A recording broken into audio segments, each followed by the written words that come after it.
Well, hello and a very warm welcome to episode 1 of BA Fringe at the BA Conference Europe.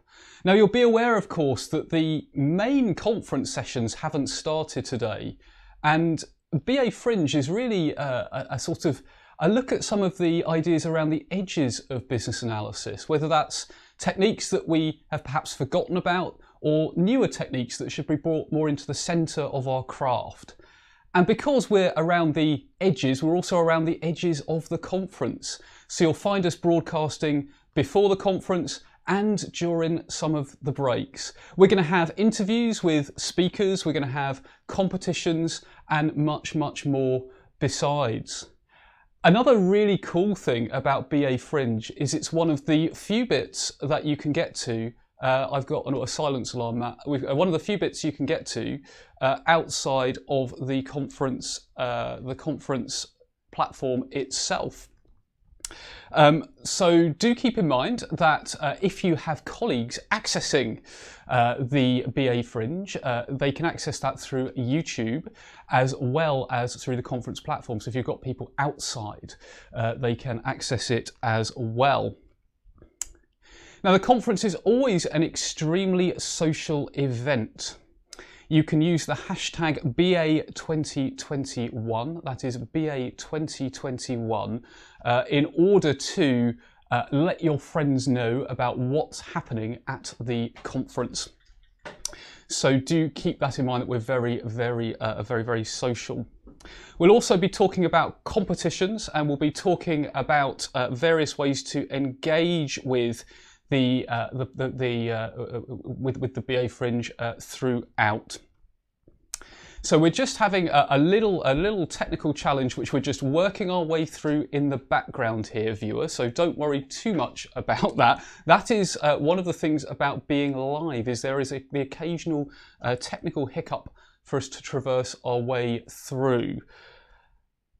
So we've got a lot of content coming up over the next, there are actually going to be 6 episodes of BA Fringe. We're going to hear from a whole range of speakers throughout the episode, and we'll be putting up very shortly, we'll be putting up a bit of a menu of what's coming up. So I'm just getting a message from my producer. Just 1 second for you there, viewer. This is one of the great things about live TV. Great, fantastic. So we've got, as you can see, various episodes coming up. We've got stuff on as, sorry.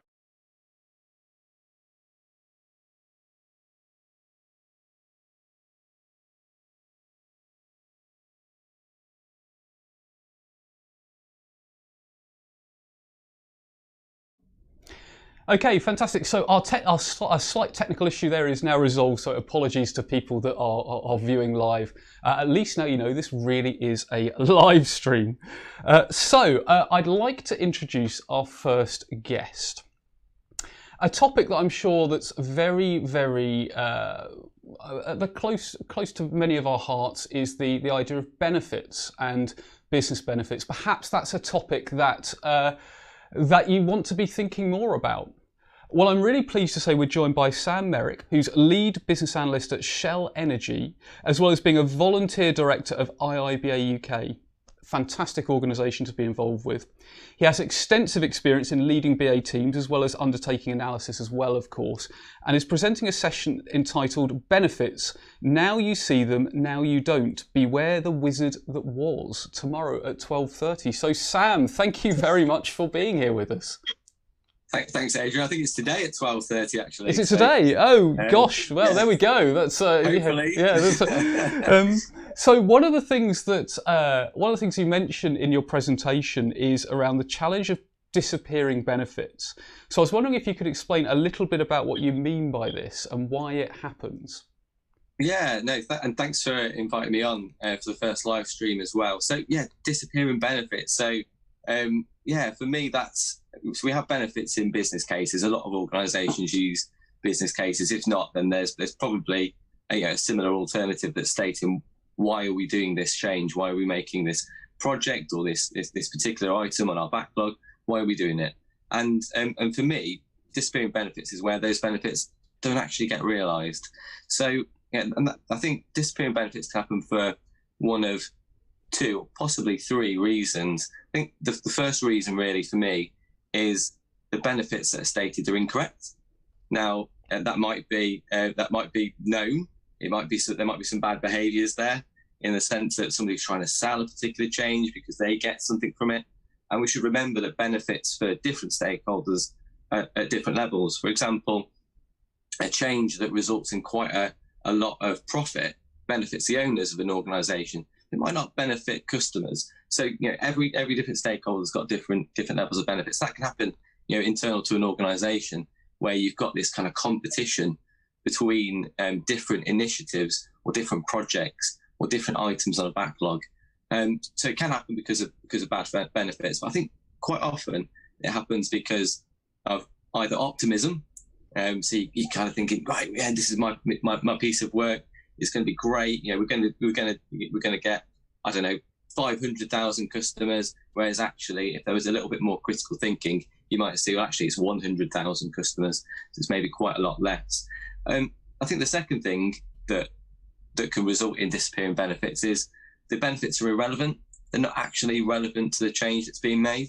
So again, that can be, from the kind of sort of salesy competition thing. You start grabbing benefits from different places, but it can also be, again, a lack of critical thinking, where you think that you're going to achieve a particular benefit, but actually, if you kick beneath the surface, you realise that that's not that benefit's not relevant to the change. So I think there's the three things. There's the incorrect, there's the irrelevant, and then there's potentially some bad behaviours in there, in some cases, and in some organisations as well. But I think that's sometimes driven by competition within the organisation. Yeah, like those bad behaviours and that optimism, I think, is something that many people listening in will really resonate. And that idea of a hierarchy of benefits, where actually different people are going to resonate to different outcomes, different benefits. So I suppose that a question leading on from that is, I think, as perhaps in some organisations, benefits are seen to be as sort of relevant and discussed at the beginning of a project when you're outlining a business case. In the sort of early stages, but how can we as BAs ensure that they're thought about throughout the business change life cycle? Yeah, absolutely. It's hugely relevant to BAs. I think Simon Sinek is start with why. It's the why for why we do why we make a change, isn't it? It's the thing that we're trying to achieve by making any change in any organisation. And we know as BAs, we know that the context is continually changing. So there might be things at the very start of a project that we base our benefits on that are completely different by the end of a project or by the end of a change, or an external factor, of which we know there's lots. We think of techniques like PESTLE, where we look at these things, we look at things that are going to risk our project, risk our benefits. Then I think these things can change. So for me, it's about making sure that we keep that track, keep that question going back to why, rather than starting with why, I guess. And then making sure we've got that good understanding, good critical thinking. Yeah, I like that a lot. I like that idea of starting with why, but also going back to why, that the fact that it's not like strategy analysis is a phase, right? It's stuff that happens throughout a project and business change life cycle, and we should be, I suppose even if when we get to detailed requirements, there should be a line, whether it's a user story or a more traditional requirements artifact, back to some sort of benefit.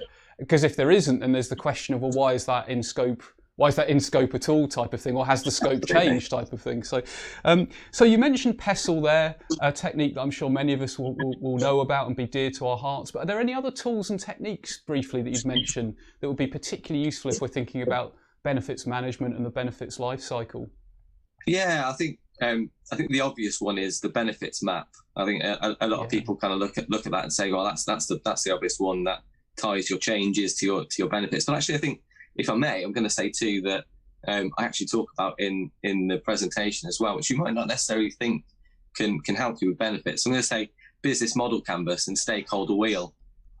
So you're probably thinking, okay, right, if I know those techniques, then why are they relevant? Well, actually, I think if you think about tying your benefits to your business model, then you start realizing where those benefits exist within the business model.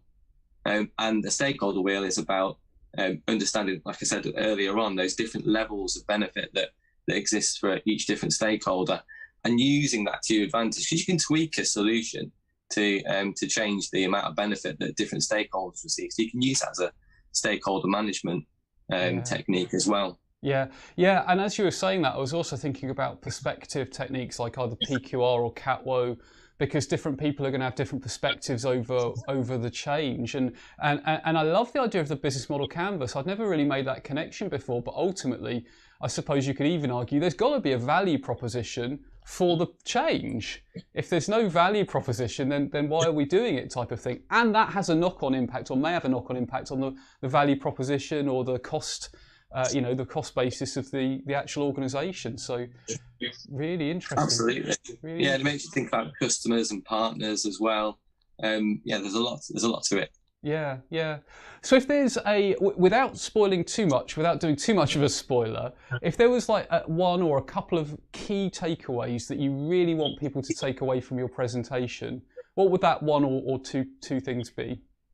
I'll go with two, Adrian, if I may. I think the first one's fun, because it is quite a fun session. It's a story. And spoiler alert, it's a rhyming story. Yeah, so I heard about this with animation as well, I gather. Yeah, I've done some terrible drawings, some terrible rhyming throughout it. So yeah, I mean, the first takeaway is it's a fun. Hopefully, it's a fun story, fun to see. Very childish drawings and terrible animation. But I think the second thing is about creativity. So I mentioned those two techniques: stakeholder wheel, business model canvas. I think for me, it's about us trying to broaden our use of traditional techniques, but overlay benefits thinking on top of it. So to kind of be a bit more creative with the way in which we think about benefits, we think about techniques. Yeah, definitely. So being more creative, building that benefits thinking into the fibre of what we do. So fantastic. Well, so your session's at 12:30. So I'm sure people will definitely want to go and check that out. And if they can't attend live, of course, one of the things that they can do is check out the recording. But I'm also sure people will want to stay in touch with you, connect with you. How's the best way for people to get in touch, Sam? Yeah, so I think LinkedIn is normally the best way to get in touch. So yeah, by all means, add me on LinkedIn, send me a message if there's anything that you wanted to get into contact with, them, please do through that channel. I think you mentioned about IIBA UK. So of course, I'm a volunteer director with IIBA UK. I think it's a great space to engage, not just with me, but with other great sort of thought leaders within the UK. Yeah, 100% agree with that. And IIBAUK.org, of course, is the website for that. So, well, Sam, thank you so much for taking the time out to have a chat today. I'm sure we'll catch up later in the conference as well. Hey, thanks, Adrian. Thanks, everyone. Thanks, bye. I think there's so much there from Sam's session we can take away. I love that idea of, perhaps using techniques differently, like the business model canvas for benefits realization. I'd never really made that connection before, but it's such a valuable point. So do remember, benefits now, you see them now, you don't. Beware the Wizard of Woz at 12:30, rhyming with some animation and cartoons in there as well.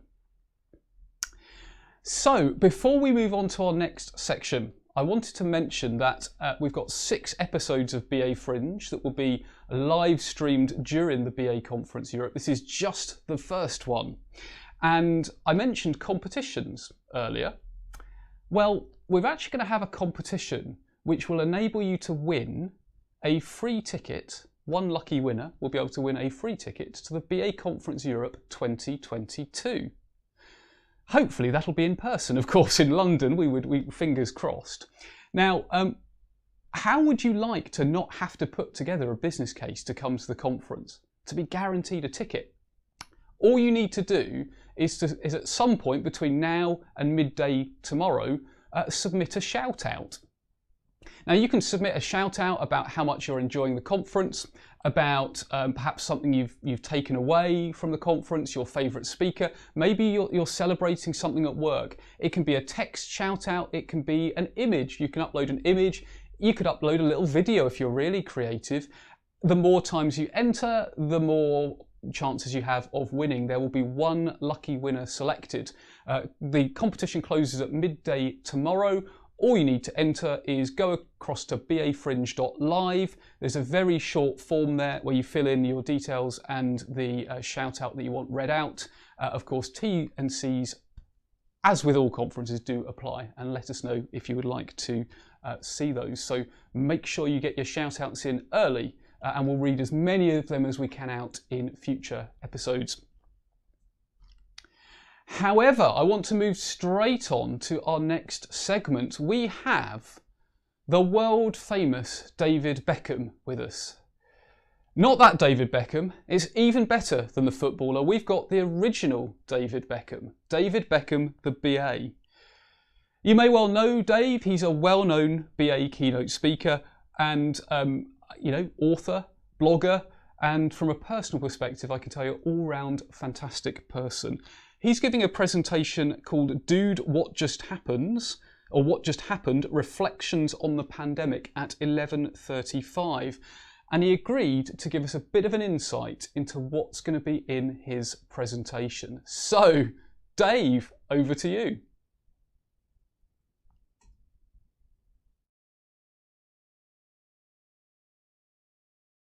Hi, I'm Dave Beckham, Principal Consultant of Judo Consulting Limited. Those of us who are familiar with Kolb's learning cycle, that's a sentence I never thought I'd say at the start of a presentation, will know that the final part of the cycle is reflection. And I think that's something perhaps as business analysts we don't get enough chance to do.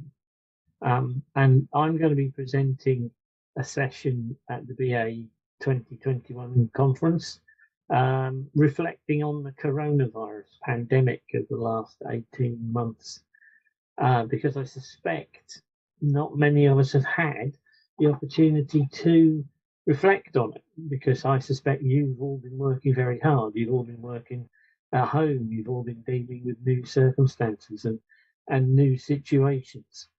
I too have been dealing with new situations. I left my previous employment just before the pandemic started, actually, which was either incredibly good timing or incredibly bad timing, depending on which way you look at it.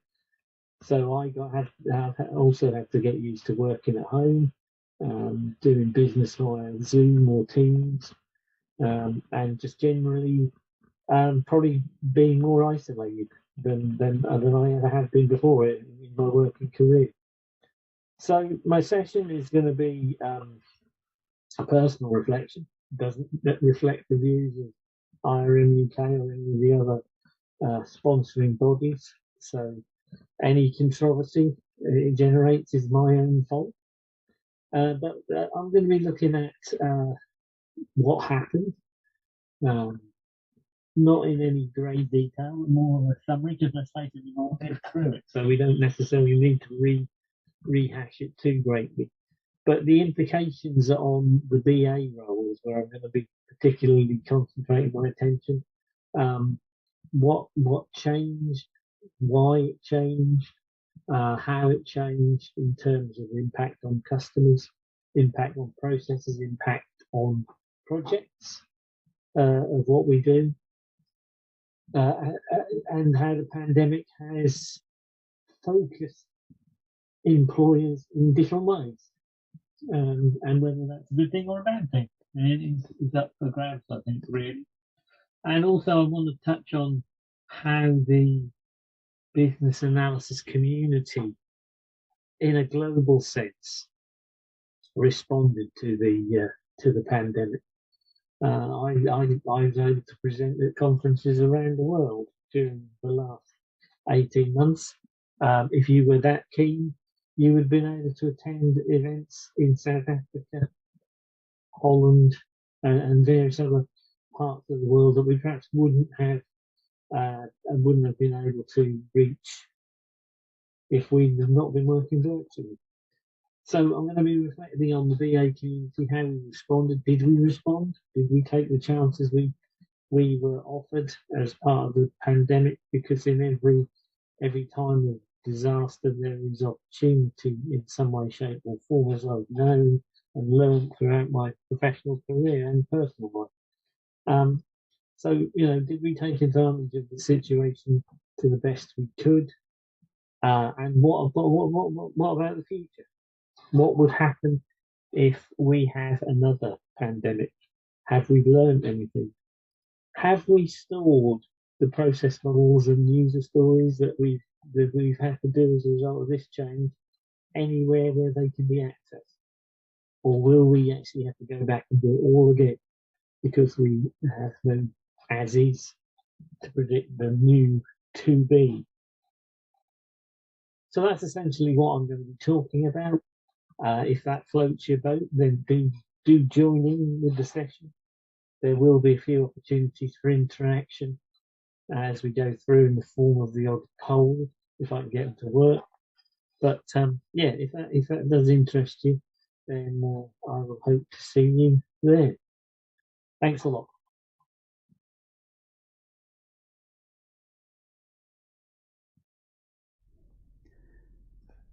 Fantastic. Well, wise words there from, sage words from Dave Beckham, as always, about reflecting and taking some time to reflect on how things have changed for our stakeholders, how work's changed, and also that phrase that, whenever there's disaster, there's opportunity.